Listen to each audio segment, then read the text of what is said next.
welcome to the Psychiatry and Psychotherapy podcast. I'm here to talk about getting rid of burnout, increasing job satisfaction, and feeling like an expert in what you do. One thing that created a lot of burnout and angst for me was trying to get continued medical education right at the last minute. So why not join the CME membership and do CME while listening to this podcast? Go to psychiatrypodcast.com, sign up, sign in, take the test, and the certification is emailed to you in seconds. All right, welcome back to the podcast. This is Neuroticism Part 2. I am joined with Alec Zane, fourth year, soon to be psychiatry resident, fourth year medical student. And we are going to be going through neuroticism. We're going to be talking about the psychopharmacology of neuroticism. What do medications do? Do medications treat neuroticism? And then we're going to be talking about psychotherapy. We're going to be talking about exercise. So, welcome back to the podcast. Hey guys, good to be back. Yeah. So tell me a little bit about this this one study, Quilty 2008. It's a randomized controlled trial examining whether neuroticism acts as a mediator of treatment in response to SSRIs and major depression.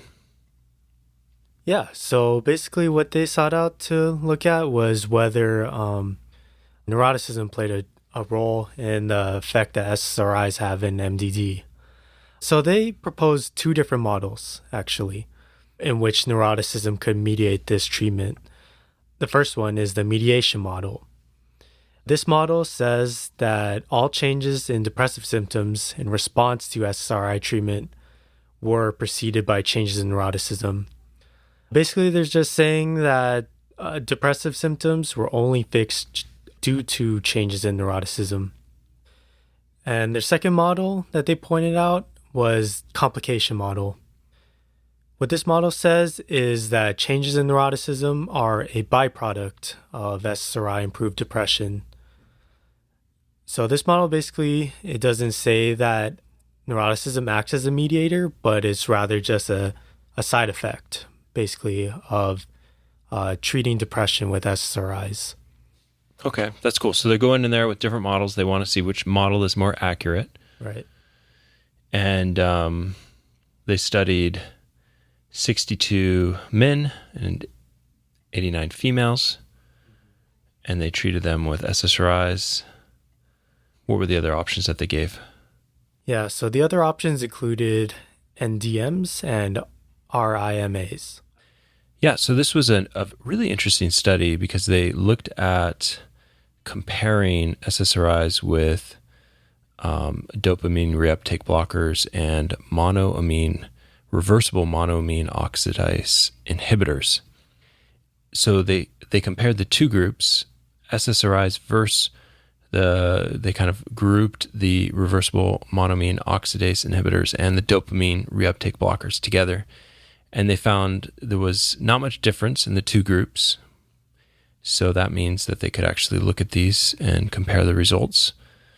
And they looked at a Hamilton depression score, a Beck depression inventory, and they looked at the NEO, the large NEO. So they looked at the full Big Five characteristics before and after treatment. And that's why it's really interesting to me.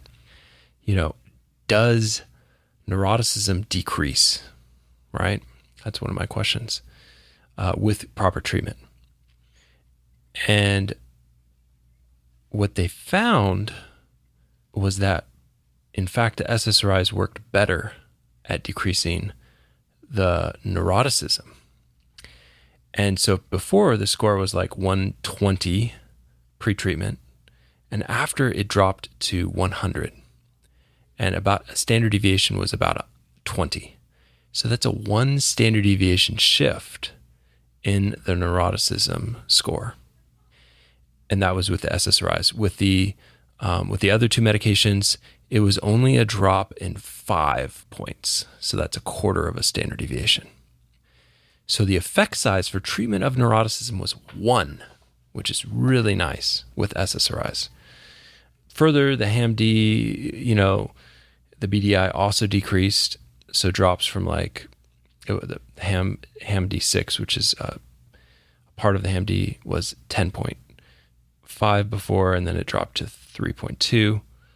And then the BDI with SSRI dropped from 29 to 13. And there was less of a drop with the other two medications. So in regards to the model, they thought that the neuroticism change was more linked to the depression change. And with a bigger neuroticism shift, you'll have a bigger depression shift. So that potentially is a little bit of a new way of thinking about treating depression. So Alec, what's the big sort of takeaway that you had from this study?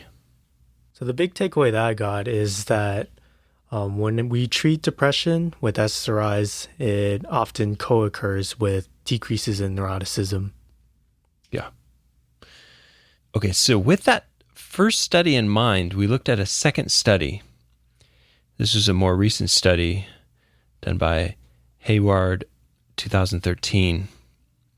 And it suggested that outcomes and treatment of depression may be worsened by higher levels of neuroticism.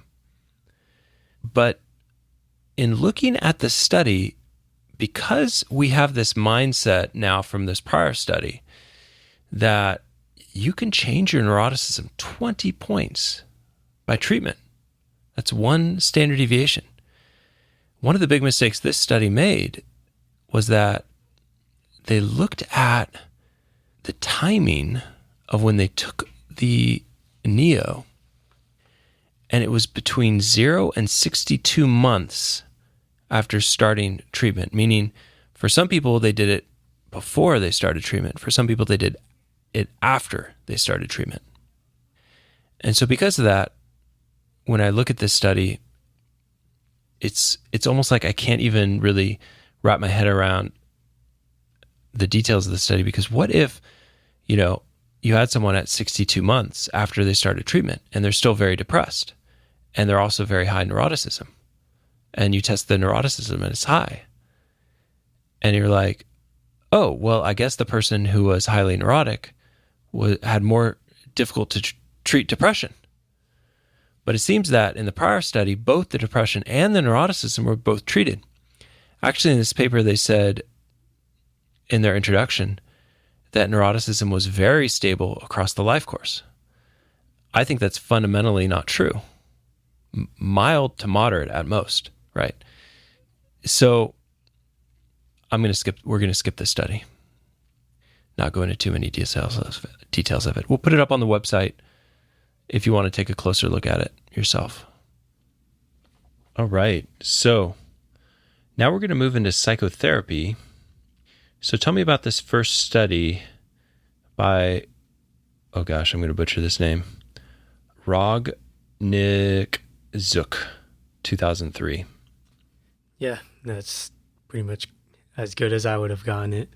So this was a study that they were looking to see if personality traits had an effect on therapy treatment outcomes.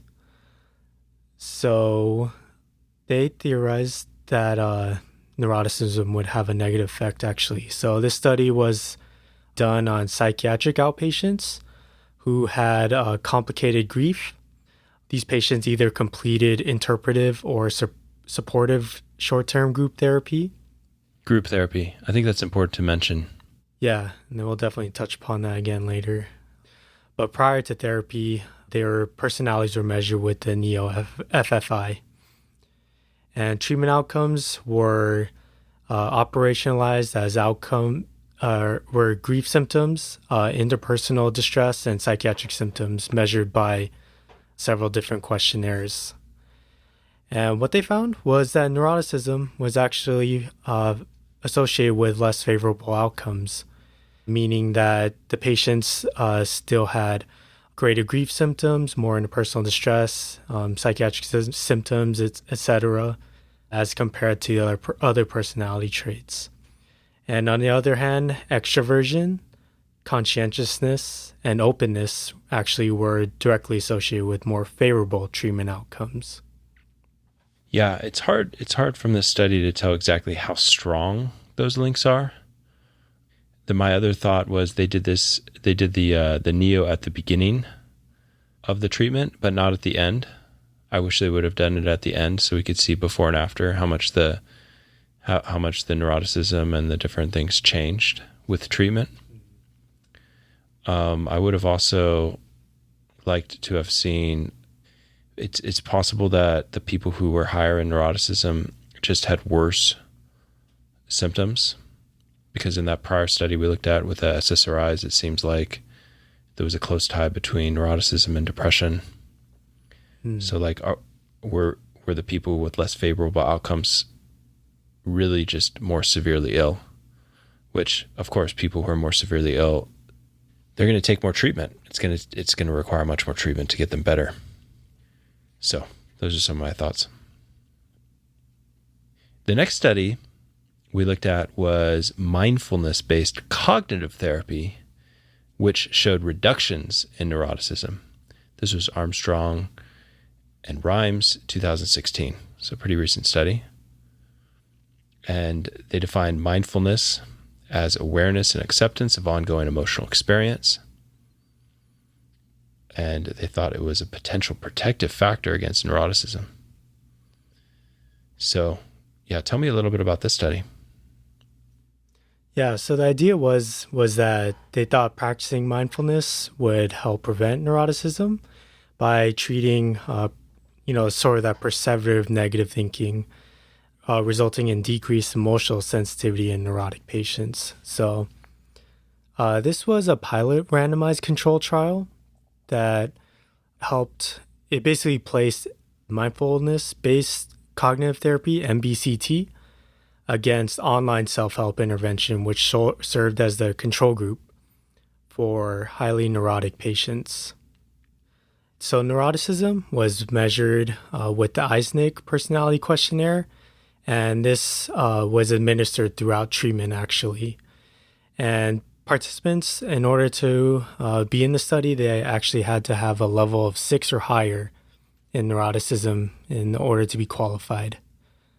And what they found was that the MBCT group actually had lower levels of neuroticism versus the control group at 4 weeks post-treatment. Yeah, and just to give you an idea on the numbers, which don't mean a lot to me because I'm not familiar with this exact inventory, but the pre-treatment was 8.5, post-treatment was 4.5 for the mindfulness-based CBT, whereas in the other group, pre-treatment 10.2, post-treatment 9.2, so a much lower decrease. Okay, so we looked at the number of, the change from the before and after. And, we had this group that went through the mindfulness-based cognitive therapy, and they went from 8.5 to 4.5 through the treatment. And so I was thinking, like, well, what does that really mean? Okay, and it's kind of hard to understand until you look at the actual thing that we're looking at. So this is a neuroticism scale score. And in this normal group of people, the mean was 3.6, and the standard deviation was 1.9 for males and 3.7 with a standard deviation of 1.7 for females. So that is very helpful. So basically, think about the normal being 3.6 and a 2 being the standard deviation. So if your score goes from 3.6 to 5.6, you just became 1 standard deviation more neurotic than the general population. Okay, that's a rough estimate, right? So think about this study where you had a group of people who started out pre-treatment at 8.5, and then post-treatment, they went all the way down to 4.5. That is 2 standard deviation shift. That's kind of what we saw actually in the SSRI study, right? So that's cool. That's really cool. So that's what I took away from this study. Is there anything else from this study that you thought was important? Yeah, so it was a very interesting pilot study, and then they definitely suggested that there be a number of studies like this in the future just to see if it was as promising as it seemed. Yeah. The other thing that I think is helpful talking about from this study is what they actually did, right? So were they only teaching mindfulness? No, because it's mindfulness-based cognitive therapy. So they define what they did pretty well, actually, in this study. So in this training, they did 2-hour sessions. It was an 8-week program with weekly 2-hour sessions. So 16 hours total, which is actually not that much if you think about it. It's like 8 weeks and you get that big of a change. They worked on stress reactivity, and they worked on interpreting biases, thoughts and feelings. So that's probably more like something like a mood log. They looked at cognitive distortions, catastrophizing, all or nothing thinking, overgeneralization, jumping to conclusions. They looked at that. They looked at stress sensitivity in the 3rd session, and they looked at how mindfulness might help that. They looked at avoidance and safety-seeking behavior in the 4th session. In the 5th session, they added suffering, which, let's see what it meant. They looked at there was a more specific focus on the ways in which our interpretations, avoidance behaviors, and attempts to avoid sensations and emotions can add to our stress. So kind of that avoidance of, maybe negative things. And participants were invited to complete a home practice diary where they noted their direct sensations, emotions, and added suffering in relation to situations during the week. In the 6th session, they looked at overthinking, like thoughts are not facts, and it was expanded to include further discussion of forms of overthinking such as rumination and worry. Methods for increasing awareness of overthinking and ways of addressing it were covered. In the 7th session, they looked at self-acceptance, self-compassion, kindness. They were encouraged to undertake a loving kindness practice at home on alternative days of the week. That's a type of meditation, I think, where you look at yourself with more compassion. And then the 8th one was stress vulnerability, relapse prevention. They focused on bringing together what they had learned about stress management rather than depressive relapse. So they did some guided meditation practice, group discussion, and they also were given meditation tracks and had homework each week. So that's pretty cool. It's a cool study. It's something to look at as one of the many things that will likely reduce neuroticism. Is there anything else you'd like to add about this study? Yeah, so one interesting thing is that they also measured each component that they were working on during the study for each of the weeks. And they also measured that the MBCT group, they actually had reductions in rumination and increases in self-compassion and decentering as well. So in addition to reduction of overall neuroticism. Very cool. And there was a more recent study on mindfulness skills and long-term reduction of neuroticism with mindfulness-based cognitive therapy. Anything you want to mention on that one?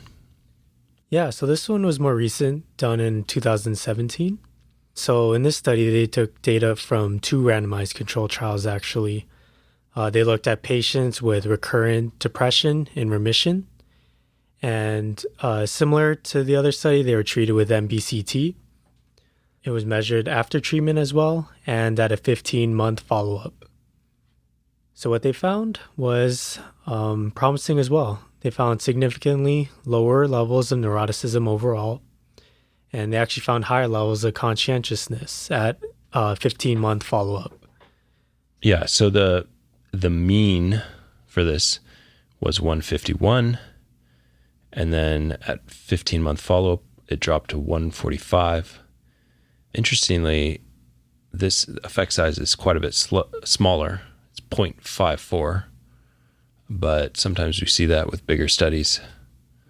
You see a lower effect size because there were 282 participants. That's quite a bit.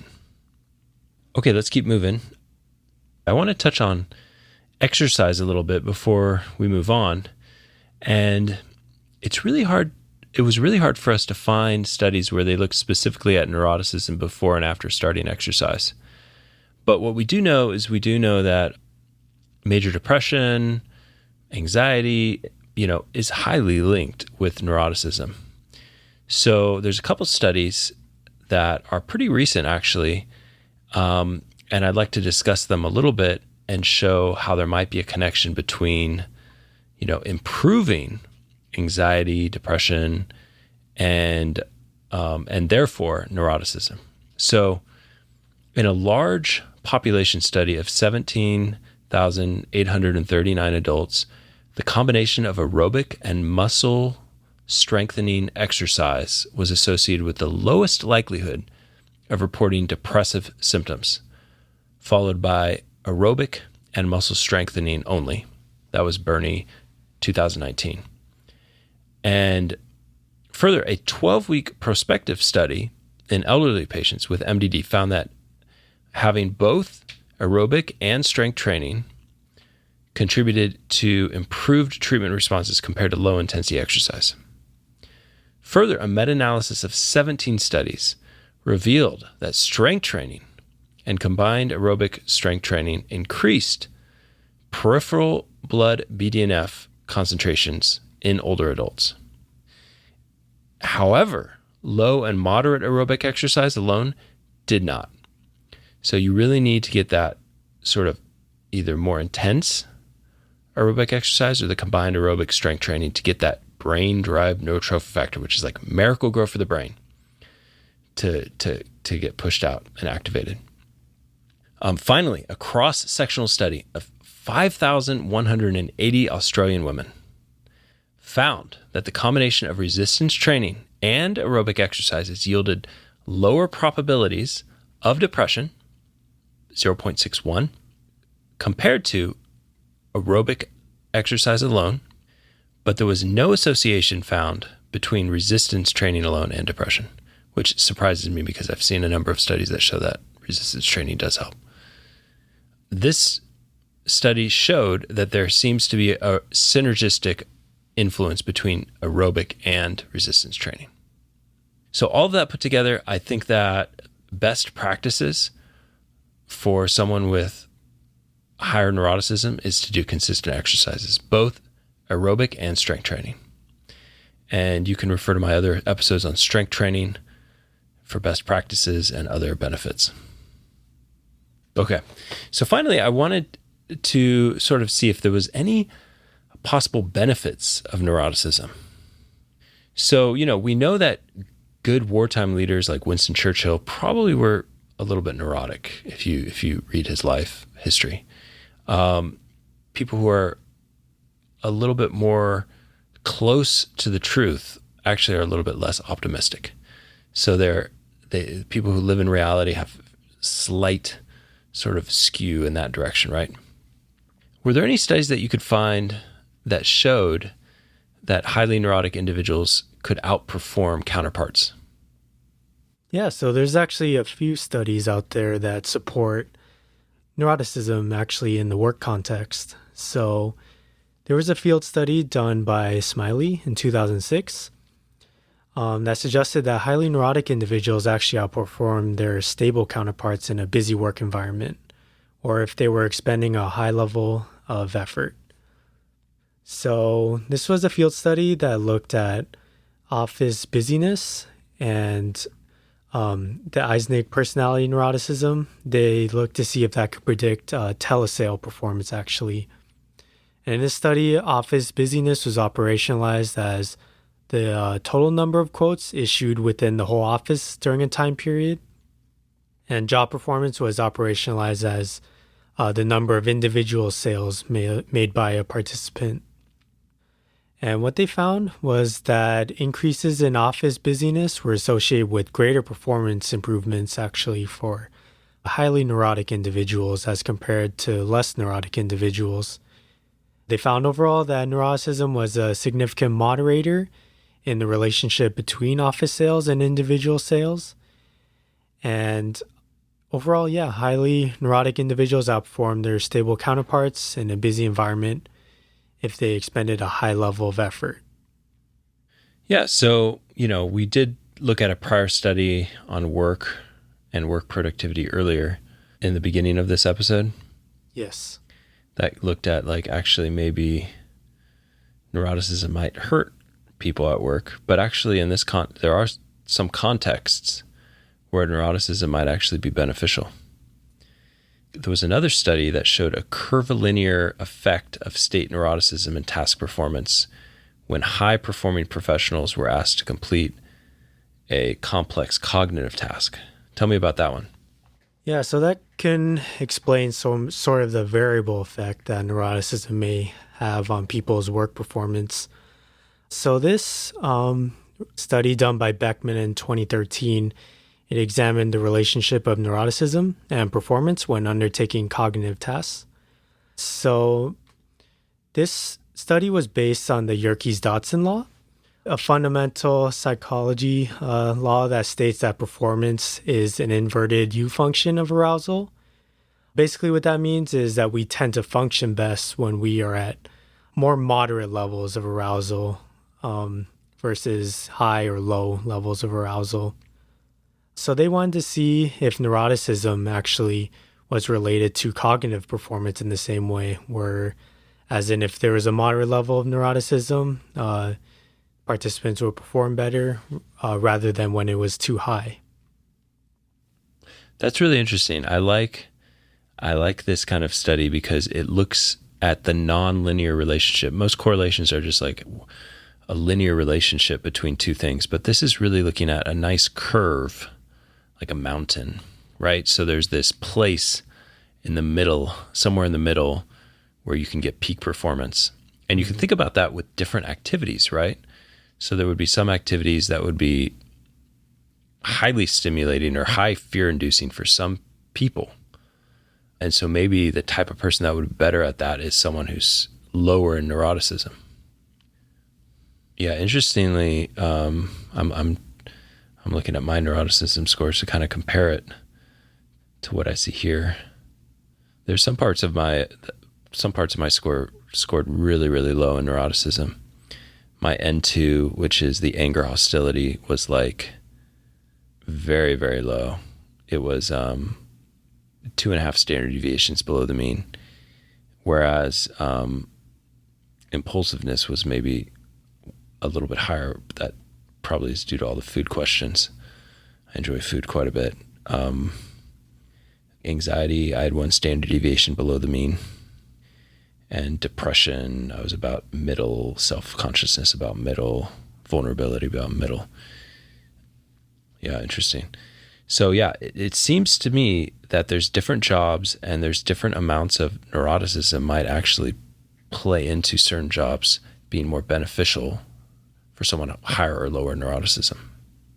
Yeah, and then the study actually gave a good example of air traffic controllers that sort of direct where planes go. So in that situation, higher level neuroticism may definitely be beneficial. Kind of on the edge at all time for danger, right? And then most of the time, things are pretty peaceful. But then there's some times where it's like really, really bad, and they have to be ready. Exactly. Okay, well, that was pretty much the end of part 2 of neuroticism, and I wanted to go over some big takeaways. Neuroticism has been shown to have a mediator effect on treatment of depression with SSRIs. So it's possible that the SSRIs are more treating the neuroticism than the depression. When compared to other big 5 personality types, neuroticism has been associated with less favorable outcomes in group psychotherapy.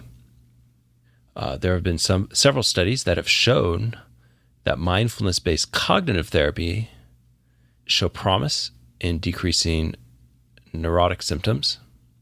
So this kind of plays into my idea that neuroticism isn't completely static, that there's things that we can actually do to help people. Exercise has been shown to help people with depression, anxiety, and I imagine would help people who are more neurotic. I would recommend vigorous exercise and strength training, a combination of both of those things for pretty much every mental health issue. And then there's a potential that there are some situations where neurotic patients would outperform stable counterparts. And we showed that study, hopefully reducing some of the stigma if you do feel more neurotic. And there could be a curvilinear effect for state neuroticism on task performance, meaning too little neuroticism or too much could be a bad thing. And you could think about certain jobs where you would want to be either high or low. And finally, I hope that you enjoyed this. I hope this was helpful. I occasionally have people that I'm coaching that I take through the Big Five. I do a test on them. And so if that's something you would like, reach out to me. Obviously, this is something that's a cash payment type of thing. It's not free. It costs me money actually to run this thing. So I want to thank Alex Zane. Thank you so much for helping me out with this. It's been great working with you. And he's co-authoring a couple other articles with me on the Big Five. Please check out the notes on this. They're really nice. Check out the resource library. Check out the notes. I think it'll really help kind of cement it. If you take a look at the notes, if you read it a couple times, you'll get it and you'll start seeing this. And I think it'll be functional for you in your practice. All right. Have a good day.